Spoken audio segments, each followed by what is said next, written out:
On paper, the Spyderco Para 3 and Benchmade Mini Bugout have quite a bit in common.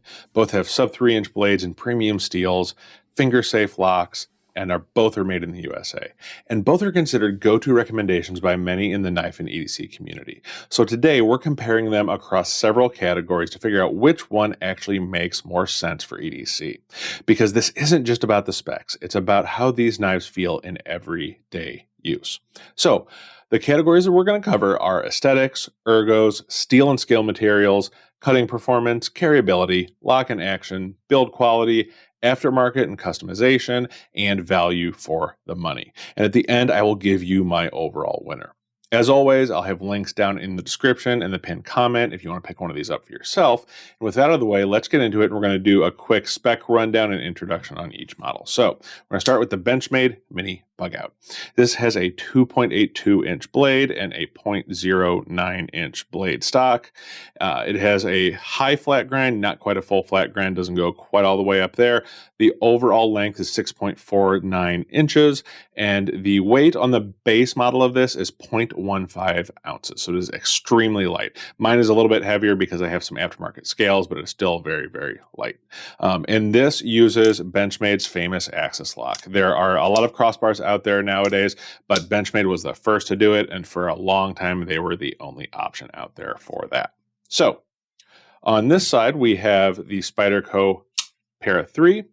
And the Para 3 has a 2.93-inch blade, and it has a 0.145-inch blade stock, which you can see tapers down as you get closer to the top of the knife. And it has a full flat grind. That grind goes all the way up to the top of the blade. It has a 7.2-inch overall length, and it is definitely a little bit heavier at 3.4 ounces. And this uses Spyderco's famous compression lock that is also a lock that they were known for, much like Benchmade was known for the axis lock. So that out of the way, let's get into the first category, and that is aesthetics. So we'll start with the Mini Bugout. The Mini Bugout has a classic drop point blade shape, and it's also available in coated and uncoated blades. This is obviously an uncoated blade, and there are a variety of different finishes and colors to those coatings. And it's what most people picture when they hear the term knife. I say that not to call it generic, but it is what a typical person thinks of when they hear the word knife. Now, there are several color options available in the scales, and you can even order custom options too in their custom shop, which we'll talk about that a bit later. Mine obviously has some aftermarket scales. These aren't available direct from Benchmade. Ultimately, it's a very traditional looking knife with a modern lock and modern materials. With the Para 3, it definitely has a more unique utilitarian blade shape. It's often referred to as a modified leaf-shaped blade or a modified drop point blade, but neither of those, I think, really truly captures what it is. It's a blade shape that is honestly just very distinctly Spyderco. Now, I've heard it said that Spyderco puts function before form, and I think that this blade is definitely an example of that, because this isn't what most people would call a pretty blade shape. It's kind of an odd-looking blade, but it is extremely, extremely utilitarian. So, which one wins for me in this category? On aesthetics, it's going to be the Mini Bugout for me. And that's just because I'm a little bit more of a traditionalist. It just kind of fits the aesthetic that I like. So, on to the next category, and that is ergos. So with the Mini Bugout, I can get a full 4-finger grip, though just barely, as you can see. It has a significantly thinner handle. Not as much with the aftermarket scales, but with the base scales, it is extremely thin. And the original Grivery scales have a bit of flex to them, and they don't have a whole lot of grip. They have a little bit of texture, but they don't have a bunch of extra grip. Now, with the Para 3, one of the big wins on this compared to the Mini Bugout is the forward choil here. It allows you to choke up. Now, I can get a full 4-finger grip with or without that choil, but I do like it for being able to choke up and put some more pressure on it. Now, it comes with the stock scales. It has a thicker handle compared to the Mini Bugout, and these are about the same as the stock scales as far as the thickness. And because of that, it's better for extended cutting and harder tasks just because you can get a lot more solid grip on it. So which one wins on ergos? probably, if you were listening to me, you're going to figure out it was the Para 3. It's not even close for me. It just is a lot easier. There's more flexibility in how you hold it, choking up versus choke down, and it just is more comfortable in the hand. So on to steel and scale materials. So with the Mini Bugout, the base form has Greivery scales. As I mentioned, mine are aftermarket scales, but it comes stock with Greivery scales. There are also models that come with aluminum or carbon fiber scales. Those are upgraded. They're a little bit more expensive. And you can also order it with G10 scales or titanium scales if you order through the custom shop. But to my knowledge, there aren't any stock models that are offered in those scales. Now, as far as steel, most models use S30V, although you can also get S90V and LMAX, depending on which model you are ordering. With the Para 3, the scales, most models come with G10 scales, although there are also models that come with micarta or carbon fiber scales.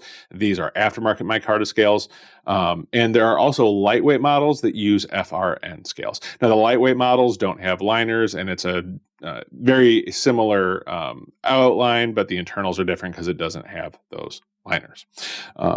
Now, as far as steels for the Spyderco Para 3, if I listed those off, we would be here all day. So I'm just going to bring the steel list up here on the screen. You are welcome to pause it if you need to take a look at all of them, but there are a lot of them. Now, some of those are production models, some of them are sprint runs, and some of them are dealer exclusives. So if you want a specific steel, you may need to do some research and figure out who made it or who it was made for, if it's still in production, things like that. So which knife wins in this category? It's going to be the Para 3. You saw that list of steels. You just can't ignore that. And when it comes to scale options, while the Bugout does offer more, when you get into the aftermarket, it kind of evens that out. So again, the Para 3 is going to win in the steel and scale materials. So on to cutting performance and utility. So the Benchmade Mini Bugout has a noticeably thinner blade stock, as you can see. And mine came reasonably sharp. The traditional drop point blade is very utilitarian. It's not going to do any particular thing amazingly, but it is a good general use blade. And the lightweight minimalist design, in my experience, kind of limits it to lighter tasks, at least for me. This isn't a knife that I would really beat the heck out of when I was trying to use it. But the Para 3, on the other hand, the longer and taller blade and also thicker blade stock make it feel definitely more robust in your hand. I would be less afraid to beat this up a little bit. Mine came extremely sharp, to the point that if you watch my review of the Para 3, which I will have up here, I actually managed to accidentally cut myself with it. I poked myself in the palm, I jumped, and then drug it across my finger. The cut was so clean that I did not know that I cut my thumb open until I saw blood dripping off of my hand, because I just did not feel it because the cut was that clean. And it also comes down to a finer point than the Mini Bugout does. Now, with that, it can be really good for piercing tasks, but you also have to be careful in doing tasks that are going to be rough on that tip. And I am going to tell you, never pry with a knife, but especially with this one, I would not pry with it because it just has such a fine tip. Now, even with a thicker blade stock, I actually found this to be slicier, and I think that may be because of the sharpening and just the blade geometry or the edge geometry. It's just so sharp. But if both of these were sharpened to the exact same angle, the Mini Bugout may compete with it, but as far as my experience so far, especially with the factory edges, the victory on this one is going to have to go to the Para 3. It just slices better for me, and it also feels more robust, which usually those two don't go together, but for me, they did for the Para 3. So on to carryability. So the Mini Bugout, as I mentioned, is 0.1 or 1.5 ounces. And because of that, in the small size, it just absolutely disappears in the pocket. And it's relatively slim as well. Like I said, mine is a bit thicker with the aftermarket scales, but especially with the regular scales or the OEM scales, it is extremely thin. And mine came from the factory with a deep carry pocket clip. And as opposed to the Para 3, This is a much heavier 3.9 ounces, so it is definitely more noticeable in your pocket. It has a larger overall footprint, as you can see. And this did not come with a deep carry pocket clip from the factory. And one of the other aspects about that too, and this is actually I was sent the incorrect pocket clip. This is supposed to have a cutout right here so that you can actually use the lanyard hole. They sent me the wrong one. I just didn't bother returning it, but you have to get specifically cut pocket clips if you want to leave the lanyard hole open. So that is kind of an annoying thing with the Para 3 as well. And that's because they recycled the lanyard hole off of the Paramilitary 2, and it's larger than it really would typically be for a knife this size. But with all of those things considered, which one wins this category for me? That is going to be the Mini Bugout. And really the carryability and the lightness is why the Bugout exists, and it absolutely nails it on that. So onto the lock and the action. As I mentioned earlier, the Mini Bugout uses Spyderco's Axis lock, which it is fully ambidextrous. So whether you're left-handed or right-handed, you can easily operate that lock. I'm not left-handed, so if that looks uncoordinated, that's why. But it's easy one-handed use, and it is finger safe. It keeps your fingers out of the blade path the entire time that you are operating it. The Spyderco Para 3, on the other hand, uses the compression lock, as I mentioned. It is not as easily ambidextrous, though I have heard of lefties, kind of figuring out a way to reach their hand around, or you use their thumb to do it. But it is just in general not as easily ambidextrous as the Mini Bugout. It is a more secure and robust lock because it is essentially a liner lock on the back of the knife, which is very, very sturdy and robust. And it's still relatively easy one-handed use, and it is also finger safe. So which one wins here?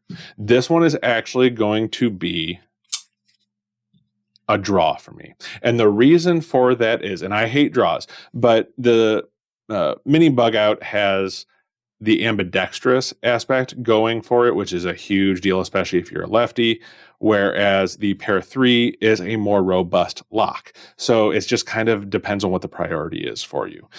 So that's going to be a draw for me. On to build quality. So the Mini Bugout in its base form with the original scales had a lot more flex because they are Grivery scales and it has only a partial liner. Honestly, I was underwhelmed when I got it. It felt like a toy to me. And I know that that's not what Benchmade was going for, but I was just extremely underwhelmed when I first got it. But I will say that Aftermarket scales improved that for me. The blade also came slightly off center on the Benchmade, and mine had a lot of blade play issues when I first got it. As you can see, it doesn't have them anymore, although sometimes, and I'm not sure if I can recreate it here, if I don't flick it, yeah, there's a little bit of blade play there. If I don't flick it hard enough, sometimes it'll have blade play. But as long as I flick it out, like with a lot of force, it does not have blade play. And I haven't figured out what the reason for that is, but it's just kind of a little interesting aspect that it has to it. At least mine does. And I had to tweak the pivot screw a ton, and I actually put in oversized washers to really get that blade play out. So the Para 3, on the other hand, it has full liners, and that makes it feel much more solid and rigid. The original G10 scales definitely feel more robust than the Grivery of the Mini Bugout. The blades on every single one of these that I own came pretty much perfectly centered, and they didn't come drop shut. I had to work them in a little bit, but it didn't take much more than a little bit of tweaking and just some working it in. So which one is going to win on this category for me? That is going to be the Spyderco Para 3. It just feels more robust. It feels like a solid tool. And most importantly for me, it came with less issues out of the box. So on to aftermarket and customization. So the Mini Bugout, along with its older brother or bigger brother, the Bugout, have massive aftermarket support as far as scales, hardware, and even reblades. It's easy to customize the look and feel to make it exactly what you want it to be. You can basically turn it into a completely different knife. Like I said, with the reblading, I've heard of people that really the only original things they have are the springs and the liners. So you can make this really into whatever you want it to be. Now, the other awesome thing is Benchmade, as I mentioned, has their custom shop where you can customize the scales, the blade steel, the hardware, and you can even get engravings on the blade. There's a lot of customization you can do to it. And that's actually how I got mine, because I wanted S90V steel, but I didn't want to pay for the version that had carbon fiber scales because I knew I wanted to replace the scales. So I just custom ordered it. And so the custom shop was a really, really good experience. It takes a little bit longer to get it because they do custom build it, but it is definitely an awesome option. And the Para 3 also has strong aftermarket support, although I will say a few of the places that had scales for the mini bug out that I looked did not have scales for the Para 3. So to my research, the Para 3 has a little bit less aftermarket support than the mini bug out, but it's not enough that I'm going to make it a deciding factor. So which one is going to win in this category for me? It is going to be the mini bug out. And that is mainly because of the custom shop. You don't have that same custom shop with the Spyderco. You can't do the engravings and all that stuff. So as far as aftermarket and customization, the mini bug out is going to take it for me. So last but not least, our last category is going to be value for the money. Now for pricing, I'm going to be comparing the base models of each, which is the mini bug out in S30V and the Para 3 in S45VN. So as I mentioned, mine has S90V, but we're going to pretend that it has S30V to compare the base models. So I'm going to use Blade HQ for a reference because I could find that it had both of them in stock. So the mini bug out at Blade HQ will run you $175. And the Para 3 will run you $197.25. So you're looking at about a cost difference of about $22 that the Para 3 will cost more than the mini bug out, but you have to look at that in context. With the Para 3, you are getting full liners, G10 scales, and it's an overall sturdier knife. And the Para 3 costs more, but you're getting a little bit more in materials for that price. However, materials are not everything. And sometimes you're paying for other attributes like the ultra lightweight of the mini bug out. And you will see that in other areas too. Like I have a set of binoculars or two sets of binoculars. One's heavier, one's lighter. The lighter one was expensive because it was a lot more engineering that went into making it as light as it was, even though the two of them are comparable in quality. One is so much lighter that it makes it a better option. So with that in mind, sorry for the tangent about binoculars. The winner in this category is actually not going to be either of them. This is also going to be a draw. And the reason is just because you're not just paying for the materials, you're paying for the engineering and other qualities like the ultralight aspect. So where does that leave us? On the scoreboard, the Para 3 takes it by 1 point. It's more capable and more robust, in my opinion. It's more comfortable to use, and it came needing less tweaking. But the mini bug out has its place. It's ridiculously light. It disappears in your pocket, and for a lot of people, that's a big factor in carrying a pocket knife. But ultimately, this isn't really a question about which knife is better. It's the question of what you want in your EDC knife. Do you want a lightweight tool that you barely notice is in your pocket? The mini bug out is a great option. If you want a compact workhorse that can handle more and be more robust, that's going to be the Para 3. That's the real decision. Not which one's better, but which one is better for you. So what about you? Let me know down in the comments, which one are you taking, the Para 3 or the mini bug out? And if you enjoy these head-to-head comparisons, make sure to subscribe because I have more coming, and feel free to recommend some comparisons if you would like to see them. And until next time, take care of yourself, take care of each other, and I'll see you in the next video.